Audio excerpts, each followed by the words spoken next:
está no ar o Entrevista, programa que é uma parceria entre o Vale e a SP Rio e que você pode participar enviando sugestões de perguntas para o nosso convidado do dia. E hoje nós recebemos aqui no estúdio o secretário de Saúde da Prefeitura de São José dos Campos, Danilo Stanzani Júnior. Muito obrigada pela sua disponibilidade, secretário. Bom dia, eu que agradeço. Bom, e quem me acompanha aqui na mesa é o jornalista Douglas Cruz. Muito obrigada, Douglas. Bom dia, Thaís. Bom dia, secretário. E lembrando que a gente está ao vivo, quem quiser participar, fazer suas perguntas para o secretário, é só colocar aí no feed da transmissão. Bom, e a Prefeitura anunciou nesta semana que discute com o Estado uma reestruturação da entrega de medicamentos de alto custo, que hoje é alvo de uma série de críticas da população. Será que o senhor consegue nos explicar um pouquinho quais devem ser as principais mudanças e qual é a expectativa de redução de tempo de espera dos pacientes? Essa questão do alto custo do Estado é um problema crônico já, né? Desde o outro mandato que eu participei como secretário já tinha esse problema, não mudou nada. A logística que o Estado tem no Vale do Paraíba é muito ruim para São José. Então a medicação chega por etapas, eles chamam de grades, são 4 grades durante a semana.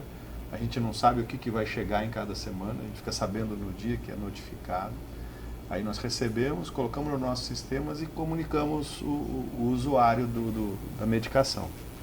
Então, quando ela chega na última semana fora de prazo, atrasado, por exemplo, a gente tem pouquíssimos dias para entregar para os pacientes, porque se não entregar e coletar a assinatura do paciente, a medicação do mês seguinte não vem. Então, por isso que vocês devem ver com frequência aquela fila gigantesca na porta da farmácia central. Então não é culpa do prefeito, não é culpa do secretário, e sim essa desorganização da logística do Estado. Isso fez com que o prefeito se manifestasse junto ao governador e no início dessa semana veio uma comitiva do Estado responsável pela medicação de alto custo, assistência farmacêutica, e nos fizeram uma proposta que parece ser bem interessante. Então eles transferem para a gente, através de um centro de distribuição do Estado, a medicação suficiente pela nossa série histórica para 3 meses. Então eu já sei qual a medicação eu tenho, eu não preciso colher assinatura até o último mês, e eu notifico o Estado que o paciente recebeu a medicação e assinou o recibo por um sistema que vai ser implantado. E o Estado repõe mensalmente aquilo que foi consumido pelos nossos pacientes. Então com isso eu não tenho mais a surpresa de ver o que chega na grade. Eu já sei o que eu tenho no estoque e comunico os nossos pacientes. A ideia, a gente já começou a conversar, hoje mesmo eu já recebi uma mensagem da responsável pela TI da Prefeitura, que já está em contato com o Estado, que temos que implantar o sistema deles aqui.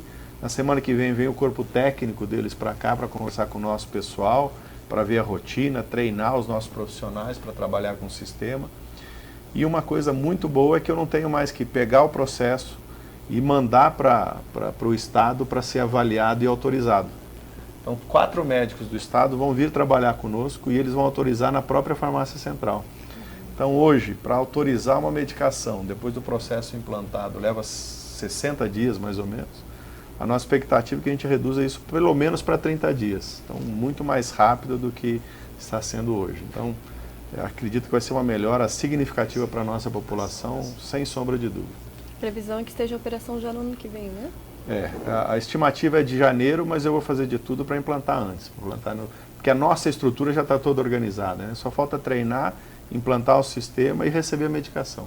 Temos espaço físico, temos profissionais, computadores, rede de internet, tudo já instalado. Bom, e essa reclamação da população joseense é uma reclamação que já dura anos, né? E com essa mudança de logística, que é extremamente logística, o senhor acha que será o suficiente para melhorar esse atendimento à população? Com certeza. Essa fila que fica todo final de mês vai acabar. A gente pode até evoluir para um agendamento para a retirada do remédio. Então, depois de implantado, vamos estudar essa possibilidade de agendar a entrega da medicação com horário marcado, dia marcado direitinho, para não ter fila mesmo. Ainda vamos ter o problema que, segundo o Dr. Vitor Hugo, que é o coordenador da assistência farmacêutica do Estado, só 5% das medicações de alto custo do Estado estão com alguma dificuldade de compra. Então ainda vamos ter um probleminha que é essa dificuldade de compra e algumas medicações por causa de licitação, pregão, entrega, coisa assim. Mas a questão da entrega e a demora para chegar na nossa farmácia, para a gente dispensar, isso se resolve assim que for implantada o programa. E esse acordo logístico foi iniciativa da Prefeitura? O senhor acredita que existe um tipo de descaso por parte do governo estadual? Eu não diria descaso, né? Realmente a ideia da Secretaria de Estado de Saúde é que São José é muito rica e não precisa de ajuda para resolver seus problemas. Realmente a gente é muito bem estruturada, é uma das melhores secretarias que tem, mas esse processo não dependia da gente, o processo dependia do Estado. E aí a gente acabava pagando o preço. Mas o prefeito fez uma pressão bastante grande junto ao governador e aí veio essa solução.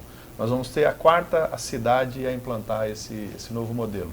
Começou por São Bernardo, São Caetano, já está começando a instalar em Jundiaí e nós seremos a próxima. São cidades grandes também, né? Exato. E, secretário, outro gargalo discutido há bastante tempo na área da saúde é a oferta de consultas com especialistas. Nós tivemos, agora em setembro, o início do funcionamento, né, do ambulatório. A Prefeitura esperava já um aumento de 37% no atendimento com essa unidade. E a gente gostaria de saber, da fila para atendimento hoje, qual o percentual que já é atendido pelo município e quanto que deve ser também com a abertura da nova unidade de especialidades que está sendo construída na região sul? Então, a gente já tem um volume bastante grande, né? Em média, a gente faz por ano 230 mil consultas de especialista em São José dos Campos. Agora, com a unidade de especialidade 2 ali no centro, com essa empresa credenciada para fazer atendimento tanto de especialista quanto de exames de ultrassom, que é outra demanda que a população estava pedindo e o prefeito pediu que nós organizássemos isso.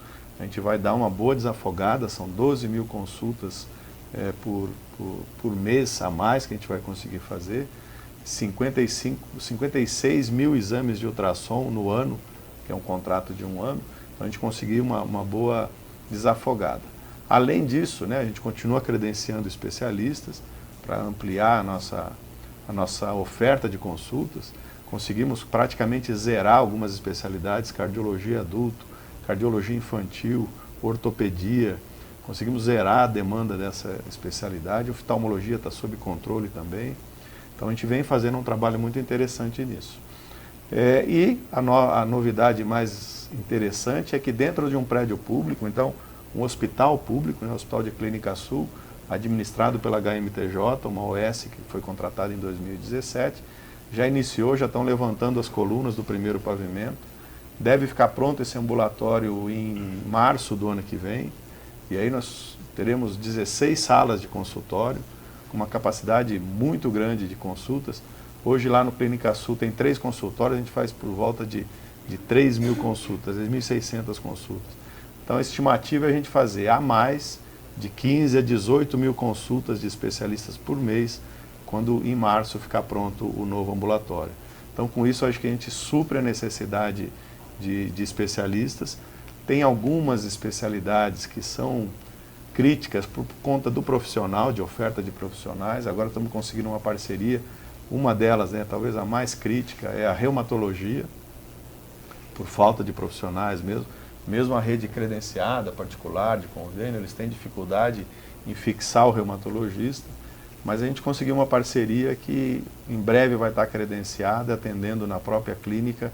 Aí, se não me engano, vão ser 100 consultas de reumatologia por mês para a gente fazer para a nossa população. Então, a gente já tem os nossos profissionais, tem um pouco no AME também, mas vamos ampliar, porque realmente é uma demanda que está represada. Com esse novo ambulatório já em funcionamento, com outro que está sendo construído na região sul, o senhor acredita que o tempo de espera para esses casos mais críticos deve chegar a cerca de quanto tempo? O prefeito determinou que vai ser no máximo 75 dias, então eu tenho que dar um jeito em chegar nessa demanda. Perfeito. Uma das especialidades que nossos internautas reclamam é da cirurgia de catarata. E a Prefeitura recentemente anunciou um contrato com mais uma prestadora de serviço para essa área. Como essa parceria deve agilizar a fila e quando efetivamente essa espera deve diminuir? A gente já tinha uma organização bem tranquila da rede de oftalmologia, em termos de consulta, está bem equacionado, e lançamos no começo do mês passado um credenciamento para cirurgias. E aí tem toda uma questão, digamos que de mercado, né, que a cirurgia da catarata é a que mais bem remunera o profissional e a clínica. Então, se eu deixasse o credenciamento só com catarata, as outras cirurgias ficariam de lado. Então, nós fizemos um pacote E quem entra no credenciamento tem que operar todos os tipos de cirurgia. Uma empresa já entrou, outras já se manifestaram, já mandaram a documentação, estão em análise para a gente, no início de dezembro, final de novembro, essa empresa que já se credenciou já começa a operar. Então ela está fazendo as avaliações cirúrgicas dos pacientes, colocando os exames, fazendo tudo, atualizando, para iniciar a operar no final de novembro. E tem uma capacidade muito grande, uma expertise muito grande, que ela opera em todos os estados do sul do país, e é uma empresa que atende exclusivamente o SUS, eles não trabalham com convênio ou particular, com um modelo de assistência bastante interessante. A população que passou por lá gostou muito do atendimento, começaram segunda-feira a atender as consultas, com uma capacidade bastante grande. Se for necessário ampliar essa oferta, a gente abre outro credenciamento para dar a demanda adequada para a nossa população. Perfeito. Temos aqui uma participação, nossa primeira participação do dia, Roberta Santos. Ela está reclamando aqui da urgência, da demora, e ela perguntou se, além da reumatologia, a neurologia infantil também está nesta fila de especialidade que vai andar. Sim, com certeza. Ela não tem uma demanda reprimida tão grande quanto a reumatologia. O problema da neurologia é a necessidade de renovação de receitas. Então, como são medicações controladas, então o paciente a cada 3 meses, no máximo 6 meses, ele tem que renovar a receita e precisa ser por um especialista. Então acaba gerando uma demanda constante, né, que se torna um paciente crônico do ambulatório. Então estamos estabelecendo os protocolos e novas rotinas para fazer com que essa demanda gire mais rápido. E, secretário, da última vez que o senhor esteve aqui, nós conversamos sobre o recadastramento de usuários, né? A gente gostaria que é uma medida pensada exatamente para melhorar o atendimento. A gente gostaria de saber por cerca de quantas pessoas esse recadastramento já foi feito, como que tem sido essa medida, se tem sido aderida pela população. O que acontece, saiu uma portaria do Ministério da Saúde no início de 2018, e agora a gente viu o porquê que eles soltaram essa portaria. Um novo modelo de financiamento da atenção básica no país. Está nos deixando um pouco preocupado, e pela reforma muito ampla e mal explicada ainda desse modelo de financiamento, que entra em vigor a partir de janeiro. Então, eles exigem que todo paciente do Sistema Único de Saúde tenha o CPF cadastrado no sistema, no cadastro do sistema eSUS, que é fornecido pelo Ministério. Esse eSUS está com alguns problemas aí de cadastro, cai muito facilmente, a gente está com dificuldade de transmitir do nosso sistema de informação para o eSUS, mas já temos 550 mil pacientes já cadastrados com o CPF, tudo direitinho. Então, no nosso sistema, alguns pacientes podem achar um pouco estranho, mas eles vão passar por consulta, tirar algum remédio, e tem um aviso bloqueando o atendimento dele. É exatamente isso, para inserir o CPF no cadastro dele do SANS, no nosso cadastro, para que a gente possa lançar esse cadastro no eSUS, para que o município receba dinheiro do governo federal para o atendimento básico de saúde. Isso para nós não é problema, é muito bom, porque a gente sabe que tem muita invasão aqui dentro. O Ministério da Saúde tem um site que chama CadSUS.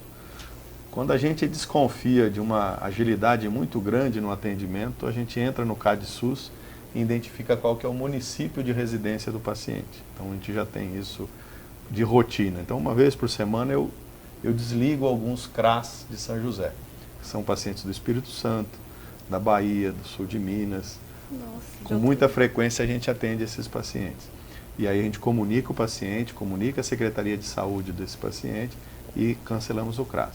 E nós estamos contratando agora um serviço, um banco de dados de informação que reúne 5 ou 6 serviços de cadastro, para que não seja mais necessária a comprovação de residência de maneira nenhuma. Então o paciente, assim que a gente tiver esse serviço montado, em conexão com o nosso sistema de informação, o paciente solicita através do CPF, o cadastro dele na nossa secretaria, automaticamente esse cadastro é verificado junto a esse banco de dados e já sai o CRA dele se ele for morador de São José. Então, em breve, nós vamos facilitar muito a vida tanto do usuário de São José dos Campos, quanto dos nossos profissionais, que acabam sendo muito pressionados pela população E normalmente quem pressiona com uma veemência maior é porque não é de São José. Então ele quer ganhar no grito o direito de ser atendido em São José. Os nossos indicadores surpreendem, né, quando a gente fala o número de cânceres que a gente tem em São José, superem muito o que o INCA, o Instituto Nacional de Câncer, estima para São José pela nossa população. Porque a gente sabe que a gente tem uma invasão muito grande. E essa mudança deve estar em operação até quando? Hoje a gente já está fazendo a atualização do cadastro. Né? Então, alguns pacientes já ligaram na rádio reclamando para mim que está bloqueado. Realmente é bloqueado para colocar o CPF. Uhum. Tá? Então, isso é o foco agora que o próprio Ministério da Saúde determina. Agora, a contratação desse outro serviço ainda está em trâmite legal aí para fazer contratado. Tá certo. E outro assunto muito interessante sobre a Secretaria também é o UBS Resolve, né? Nós já temos 29 unidades em que esse modelo foi implantado, temos ainda mais 11 para implantar. Isso. Quantas que foram implantadas nesse ano, secretário, se eu saber dizer? Até agora já foram 10. Esse ano foram 10, então Isso. Ficam mais 11 para o ano que vem. A gente Isso. gostaria de saber, a senhora acredita que realmente até o fim de 2020 vai conseguir implantar essas 11 e um pouquinho das melhorias que esse modelo fornece para a população também? Na realidade, a gente ainda tem mais São Francisco Xavier, agora no comecinho de novembro, e mais final de novembro, final de dezembro, mais 2 unidades. Então, a gente já implanta mais 3. Para o ano que vem fica uma quantidade menor, então. Isso. A gente deve acabar o UBS Resolve em agosto do ano que vem, a gente já entrega todas. E com isso, né, como as primeiras foram no começo da gestão do Felício, então a gente já está agora restaurando as primeiras que foram colocadas. E interessante a gente falar, né, recentemente o IPLAN fez uma pesquisa encomendada por nós com os usuários da UBS Resolve, as 18 primeiras unidades. E a aprovação é de 87% no geral dos pacientes que utilizaram a UBS Resolve. E quando a gente fala da coleta de sangue na UBS Resolve, é de 94%. A gente não tem ideia da facilitação que isso promoveu para o paciente. Conversei com pacientes da região norte, lá na UBS do Buquirinha, e pacientes que moravam no Costinha, por exemplo, tinham que acordar às 4h30 da manhã para pegar a condução, 1 ou 2 conduções, para chegar em Santana para conseguir colher o sangue, né? Então sai às 4h30 da manhã, em jejum, para as 8 horas colher sangue. E agora, ali no Buquirinha, já colhe o sangue, o laboratório faz o recolhimento e faz a análise e o resultado vem para a UBS. Então, além da questão de colher o sangue, que é um benefício para a população muito grande, a gente melhora os protocolos clínicos, então a gente libera para os clínicos, pediatras, que solicitem alguns exames que antes eram encaminhados para o especialista só para solicitar o tipo de exame. Melhoramos os protocolos, damos então essa maior liberdade para os pacientes. E uma coisa bastante interessante que a gente vem fazendo é colocando a gestão à vista dos indicadores de saúde. A gente está acostumado a ver o indicador da mortalidade infantil, né? Todo mundo conhece esses indicadores. A gente tem centenas de indicadores, escolhemos 34 indicadores. Desses 34, os mais importantes, 12 a gente coloca num painel de gestão à vista, que são os indicadores referentes àquela área de abrangência. Então, os pacientes atendidos por aquela unidade básica. Então, a gente fala, existe um indicador do município como um todo, mas o importante é que os profissionais e os pacientes conheçam os indicadores da região dele. Como é que está sendo tratado a gestante, o idoso, as crianças, como é que está a taxa de vacinação, o número de faltas nas consultas agendadas. Então, o painel de gestão à vista faz com que a gente estimule a melhora da assistência dos nossos pacientes. Perfeito, já que o senhor falou de vacinação, vamos falar de sarampo. Em São José dos Campos estamos atualmente com 37 casos confirmados, isso mesmo? Perfeito. Exato. E recebemos muitas perguntas de internautas de como está sendo feita a cobertura vacinal aqui na cidade. Qualquer cidadão joseense pode ir ao UBS se vacinar? O que tem que levar? Qual a idade que está sendo vacinado agora? Então, nós estamos terminando hoje a vacinação para as crianças de 6 meses a 5 anos, que é um estímulo para que os pais levem a criança. Fizemos a campanha no sábado, teve uma procura bastante grande, por volta de 1.400 crianças compareceram nas unidades, mas só 190 precisaram ser vacinadas. Isso é bom para nós, apesar de a gente montar uma estrutura para suportar muito mais do que isso, mas significa que a nossa rede está vacinando direitinho. Então, A criança que foi, mas já tinha vacinação em dia, não precisou tomar outra dose. Então mostra que a nossa cobertura vacinal para o sarampo está muito boa. E a gente aproveita até para atualizar, orientar sobre as outras vacinas, não só do sarampo. E agora no mês de novembro, a gente vai fazer a campanha para pegar de 20 a 29 anos de idade esses adultos jovens que não têm a carteira de vacinação adequadamente preenchida, para fazer essa campanha, sendo no dia 30 de novembro o dia D que a gente vai funcionar para fazer o dia mais impactante aí da vacinação. Então a gente iniciou logo em abril, quando começaram os primeiros casos de sarampo. A gente iniciou fazendo o que a gente chama de bloqueio. Então quando tinha um caso suspeito de sarampo, a nossa equipe verificava, investigava e via quais eram os contactantes desse paciente e vacinava todo mundo que teve contato com o paciente. Quando confirmava essa doença como sarampo de verdade mesmo, a gente ampliava ainda mais a área de bloqueio, garantindo uma segurança para não espalhar muito a doença. E realmente a gente vem controlando com sucesso essa doença na nossa cidade, que em outras cidades os números são bem piores do que o nosso. Perfeito. E o que o cidadão precisa levar agora, no caso das pessoas aí que vão entrar na semana que vem, de 20 a 29 anos, para se vacinar? Carteira de vacinação, carteirinha da UBS, o que precisa levar? Carteira de vacinação. Se ele for na UBS que ele está acostumado aí, eles acabam tendo a informação lá, na dúvida acaba tomando uma vacina. Perfeito. E existe algum motivo técnico para aqui em São Paulo, especificamente em São José dos Campos, ter tantos casos? A gente sabe que cerca de 97% de todos os casos do país estão aqui em São Paulo. Quando a gente avalia por número, São Paulo é o estado mais populoso, né? Então acaba que todas as doenças, principalmente infecto-contagiosas, atingem mais São Paulo pela população. Se a gente for ver taxa de prevalência, a nossa taxa não é muito diferente do restante, né? O que nós tivemos foi um episódio bastante marcante, que foi um navio que aportou em São Paulo, em que 8 ou 9 tripulantes estavam com sarampo. Então esses tiveram os contactantes, essa população desceu em São Paulo, ficaram em quarentena, mas acaba que aí começa a espalhar um pouco. E por ser uma cidade, né, que enfrentou o inverno aí, né, uma região, tanto aqui quanto o sul, e no inverno a aglomeração em ambientes fechados propaga mais facilmente o vírus do sarampo. E aí a gente acaba tendo uma ampliação bastante grande. Perfeito. Outro caso que assustou a cidade esse mês foi a suspeita de 4 casos de febre maculosa, a doença transmitida pelo carrapato estrela. Inclusive, um dos suspeitos da doença diz ter contraído a doença aqui no parque da cidade. Como a prefeitura está lidando com esses casos? Bom, nós tivemos já 5 casos que foram em setembro, que já foram descartados, suspeitos e descartados. E agora nós estamos com 2 esperando, desses 4 que você falou, 2 já foram descartados e 2 a gente está esperando o resultado do exame. Um deles, pela manifestação clínica que a gente acompanhou, é muito leve, muito discreto, não deve ser também, apesar de a gente não ter a confirmação diagnóstica. O outro que é numa criança, a criança ainda estava internada, até ontem eu tive notícia, temos que aguardar para ter o resultado confirmado.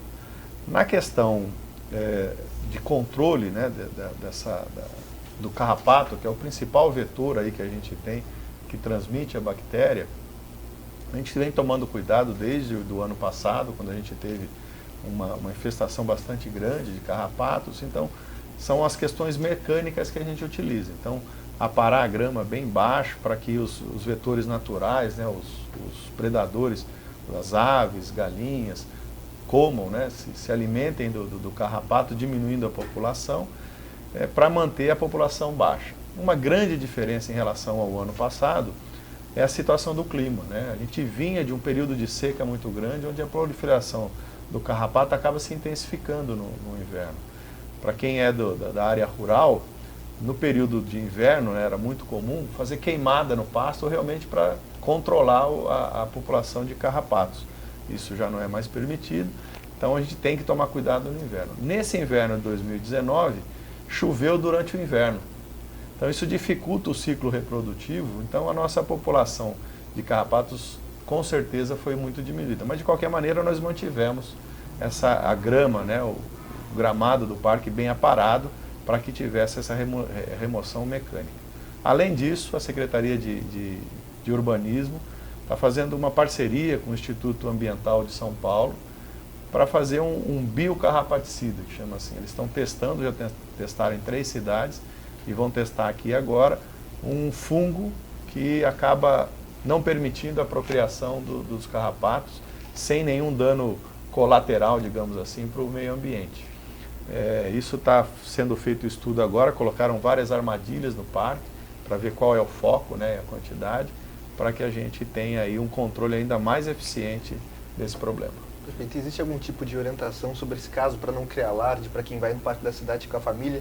O que fazer caso perceba picadas de carrapato ou carrapato no corpo? Inclusive teremos muito provavelmente um evento bem grande no Parque da Cidade, né, virada cultural. É importante alertar se a população pode ir tranquila para o parque comparecer a esses eventos. Então, esses cuidados a gente já vem tomando, mas é lógico, né, um dos hospedeiros do carrapato é a capivara. Perfeito. Nós temos uma família grande de capivara aqui, Na Norte. não só no Parque da Cidade, mas ela circula as cidades, vai até Salesópolis. Tradicional jusense. Já vai ganhar o título de cidadã, mas circula por toda essa região. Tem toda uma lei ambiental que a gente não pode restringir acesso, a gente não pode ter uma série de cuidados, né, que a lei ambiental nos obriga a respeitar. O que a gente vem fazendo são esses cuidados mecânicos e agora mais esse biocarrapaticida. E o que a gente orienta é, se for visitar o parque, use de preferência uma bota de cano alto, use roupas claras para você identificar precocemente o carrapato. Esses cuidados para você identificar e não ter contato com o carrapato.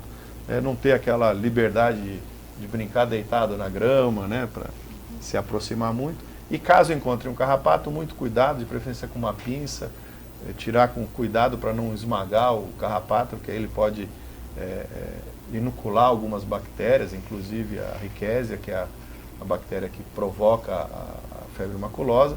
Não que a gente saiba que tem algum carrapato contaminado, que isso não é toda picada de carrapato que leva à febre maculosa, só quando o carrapato é contaminado por essa bactéria. Mas roupas claras, de preferência bota, calça comprida, para evitar que tenha contato com o carrapato. A gente distribui um folder no parque para que a população entenda os cuidados que tem que ter numa área que pode encontrar o carrapato. Perfeito. Importante tomar cuidado, prestar atenção nas recomendações da Prefeitura. E, secretário, outro caso é de que a Justiça suspendeu a contratação do Hospital e Maternidade Terezinha de Jesus para a administração da UPA do Campo dos Alemães, tendo como base um suposto caso de nepotismo pela empresa ter a sua esposa como funcionária. A oposição, inclusive, fez uma representação pedindo para o Ministério Público investigar o caso. A gente gostaria de saber como é que o senhor avalia essa decisão judicial, se o senhor acredita que, de fato, configura uma forma de nepotismo. Bom, para começar, quando a gente recebeu algumas informações que uma empresa ia fazer essa reclamação, a própria Prefeitura já fez um relatório e encaminhou ao Ministério Público antes de qualquer ação na Justiça, esclarecendo os fatos e mostrando o que aconteceu. Não é uma decisão ainda, é uma liminar.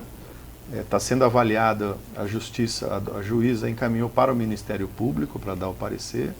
Nós já fizemos a nossa representação, a HMTJ também fez a representação dela e agora vamos esperar a avaliação da juíza.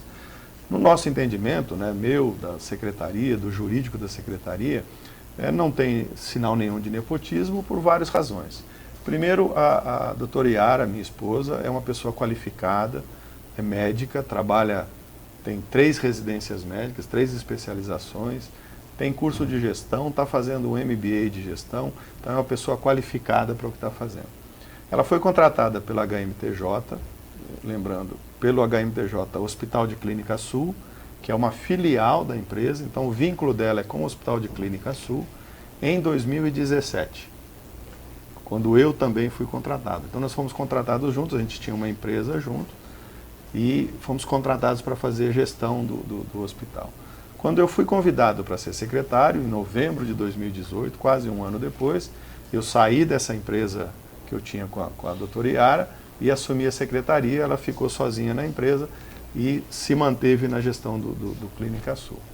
O que a legislação fala é que a organização social, ou a empresa, o seu corpo diretivo não pode ter ninguém vinculado a alguém do serviço público. E o estatuto da empresa é muito claro, né? Quem que é da administração, da diretoria da OS, que é a OS que está sediada em Juiz de Fora. Ela tem todo o estatuto, o organograma dela, em que não faz parte nenhuma. A Yara é uma funcionária do Hospital de Clínica Sul, como eu fui, e tem 290 funcionários ali dentro. A OS de Juiz de Fora está concorrendo ao Campo dos Alemães. A doutora Yara é gestora médica, que é importante também, gestora médica do Hospital de Clínica Sul. Então, dessa forma, fica bem claro, bem separado, que não tem relação uma coisa com a outra. Ela, no próprio contrato de gestão, que foi assinado em 2017, deixa claro que um gestor do Hospital de Clínica Sul não pode participar de gestão de nenhuma outra unidade, não pode acumular outra direção, outra gestão. Então, ela é exclusiva do Hospital de Clínica Sul, assim como todos os diretores e gestores lá. Então, com isso a gente está bem tranquilo, acredito que a juíza vai entender da mesma maneira e a gente vai dar andamento no chamamento da UPA do Campos Alemães para melhorar a assistência da população naquela região. Não chega a haver um tipo de fiscalização por parte do senhor do trabalho realizado por ela, então, porque é algo distante. Em última instância, sim, mas tem uma comissão aprovada, né, por portaria, comissão de avaliação do contrato daquela unidade, tem todas as metas a serem estabelecidas, essas metas vão para o Tribunal de Contas, o Tribunal de Contas já aprovou o primeiro ano, o Tribunal de Contas analisa o contrato, né, a prestação de serviço, se as metas contratuais estão sendo bem cumpridas, se o recurso está sendo aplicado de maneira correta. Agora nós da Secretaria fizemos uma coisa mais interessante ainda, nós contratamos uma empresa de contabilidade independente que analisa toda a contabilidade dos contratos de gestão. Antes eram os nossos servidores que faziam, agora a análise é feita por uma empresa de contabilidade independente que passam um parecer e indicam quais são os pontos que têm que ser melhorados. Então isso é muito tranquilo. É lógico que depois que passa por todas as instâncias, eu assino como aprovação que deve ser feita. Não? Tá certo, secretário, mudando um pouquinho de assunto agora, o senhor pode ficar à vontade de beber uma água. O governo regulamentou esse mês uma lei de 2017 que permite que empresas e profissionais da saúde que estão em dívida com a prefeitura ofereçam serviços à rede municipal em troca de abatimento da quantia.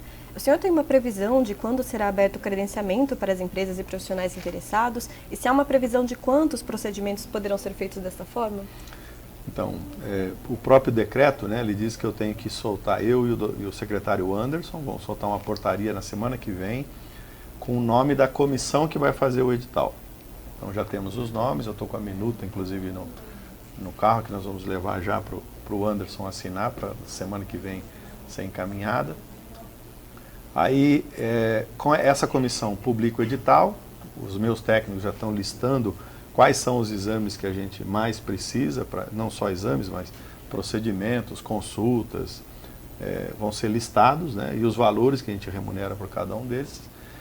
Já 3 empresas já me procuraram, dizendo que tem interesse em fazer o abatimento de dívida, e às vezes uma dessas empresas, muito interessante, ela tem um parcelamento de dívida de ISS com a prefeitura, ela falou assim, olha, entre dar dinheiro para a prefeitura e fazer o exame e ajudar a população, eu prefiro fazer o exame. Então, se vocês puderem trocar, então talvez ela entre nessa negociação. Mas é dos mais diversos possíveis. A legislação permite qualquer tipo de procedimento na área de saúde. Então, vamos publicar em breve o edital. Eu tenho até 60 dias para publicar, mas o meu interesse, quanto mais cedo, melhor. Essas 3 empresas que já procuraram o senhor consegue falar para a gente de quais ramos elas são, especificamente, na área de saúde? São 2 hospitais e uma clínica de imagem. Então, isso favorece bastante aí a demanda que a gente amplia sem gastar o dinheiro da saúde. Muito legal. A gente tem mais 2 participações, na verdade, são reclamações do Roberto Chagas e da Core Pereira, que estão falando que na UBS de Santana não tem agenda para pediatra e clínico, somente no ano que vem para janeiro. Estão relatando aqui que existe falta de médicos. O prefeito me comentou, acho que o Roberto Chagas mandou alguma mensagem no Facebook do prefeito, alguma coisa assim. Ele passou para mim, eu antes de vir para cá deixei com os responsáveis para avaliar.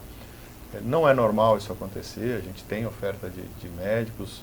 O que a gente costuma fazer é um acolhimento do paciente. Então a gente avalia, chama o paciente para conversar o que ele precisa. E muitas vezes o que o paciente precisa é de um relatório, de um atestado, de uma justificativa, ou mesmo de uma coleta, por exemplo, um pedido de mamografia, por exemplo, que não precisa ser o médico para fazer o atendimento. Então passa pelo acolhimento para ver se realmente precisa da consulta médica ou outro profissional pode resolver. Isso é rotina no Ministério da Saúde, todas as unidades que trabalham com atenção básica trabalham assim. Mas eu vou verificar, eu não tenho a resposta agora, para dizer se em Santana está tendo algum problema. Perfeito, iremos noticiar. Então, para fechar a nossa entrevista, estamos no fim de outubro, quase em novembro, 2 meses importantes aí sobre a conscientização do câncer de mama e do câncer de próstata. O que a Prefeitura tem realizado para a conscientização e prevenção desses casos? Então, nós temos um projeto, né? O projeto não já é um programa, o Dr. Uruta implantou esse programa chamado Previna, para a gente fazer o diagnóstico precoce e controlar rapidamente o câncer. Esse programa vem desde 2017, se não me engano, começo de 2018, e a gente vem reforçando cada vez mais esse processo. No mês de outubro a gente fala do cuidado com a mulher, né? Então, principalmente, o tumor mais frequente na mulher é o tumor de mama. Então, a gente faz a conscientização das mulheres para fazerem a mamografia a partir dos 40 anos, ou antes, se tem casos de risco, né? Casos na família, ou algum sinal de risco que ela tenha sentido no autoexame, ela faz a mamografia antes. Então nós fizemos vários eventos, a mostra da Secretaria de Educação sobre o tema, fomos para o Parque da Cidade, o Parque Vicentino Aranha, mostrar os cuidados que tem que ter. A Univap fez uma parceria, fez várias fotografias, né, com modelos que estão em tratamento ou se trataram de algum tipo de câncer, e essas mulheres participaram conosco nos parques, dizendo, olha, procure diagnosticar precocemente, e se tiver, não é o fim do mundo. Existe tratamento e a gente soluciona. Então hoje a gente sabe que na secretaria a gente consegue ofertar mamografia para todo mundo. A gente tem, não precisa passar com o médico para pegar o pedido de mamografia, a enfermeira da unidade faz a solicitação, e precisa fazer a solicitação porque é um modelo do Ministério da Saúde com vários dados, né, que eles conseguem centralizar esses dados do Ministério da Saúde, a gente chama de SISMAMA, né, um sistema de informação, e a gente ampliou e muito no começo do ano, tanto para as consultas de oncologista, para quimioterapia e para radioterapia, garantindo hoje uma fila muito pequena, muito menor do que os 60 dias para iniciar o tratamento. Nós somos uma exceção, sem sombra de dúvida, no Brasil. Eu estive conversando com outros secretários em Campinas, né, que você tem a universidade, o Hospital das Clínicas, que tem 90 leitos, centro de oncologia, o Centro Boldrini, que é um centro de oncologia em Campinas, eles levam 6 meses para começar a tratar um tumor. Então nós conseguimos, é lógico, investindo dinheiro, o prefeito entendeu que era um bom programa e a gente conseguiu fazer esse acompanhamento. Os 3 tumores mais frequentes da nossa população e do país, câncer de próstata, câncer de mama e câncer de intestino, a gente tem eles controlados, rastreados, 100% da população, a gente oferta o rastreamento. No câncer de mama, a mamografia, no câncer de próstata, o PSA, e no câncer de intestino, o sangue oculto nas fezes. Protocolo rígido, paciente de 50 anos passou na consulta com o médico, eles já vão alertar e fazer as solicitações necessárias. Então hoje a gente consegue tratar bem e a finalidade é a gente começar a fazer cada vez mais diagnósticos precoces para levar à cura a maioria dos pacientes. Tá certo, secretário. Muito obrigada pela sua atenção. Só para fechar, sábado tem feira de adoção de cães e gatos, né? Exato. Acontece no CCZ das 9 ao meio-dia, é isso? Das 9 ao meio-dia. Das 9 ao meio-dia, CCZ fica ali no Parque Industrial. Todas as informações completas você pode ver no site da Prefeitura, no Vale, no SP Rio. Bem legal você participar, adotar um cãozinho ou um gatinho, Os animais né? são castrados, vacinados, saudáveis. Alguns têm alguma sequela por atropelamento, alguma coisa, mas todos extremamente carentes de carinho. Então, quem tiver interessado em ter um pet, é um bom lugar para procurar. Fica aí o convite. Então, secretário, muito obrigada novamente pela sua disponibilidade. A gente está sempre aqui aberto para receber o senhor. Muito obrigado. Eu que agradeço. Importante frisar que a gente está no meio de uma campanha de prevenção da dengue. Lançamos esse projeto no começo desse ano. Dia 19 nós fizemos a primeira ação de cidade limpa, de casa limpa, desculpa, tirando materiais que podiam acumular água, porque a previsão da SUSEM é que a gente vai ter uma grande epidemia na cidade se a gente não fizer alguma coisa. E sem a participação da população, nós não vamos conseguir evitar essa epidemia. Então é importante que todos tenham essa preocupação com a dengue na nossa cidade. Muito obrigado, secretário. Prevenção sempre muito importante, principalmente agora entrando nos meses de chuva, né, verão. Exatamente. Bom, eu agradeço também a você que nos assistiu e interagiu com a gente por meio das redes sociais. E te lembro que nós temos um novo encontro na próxima semana. Até mais!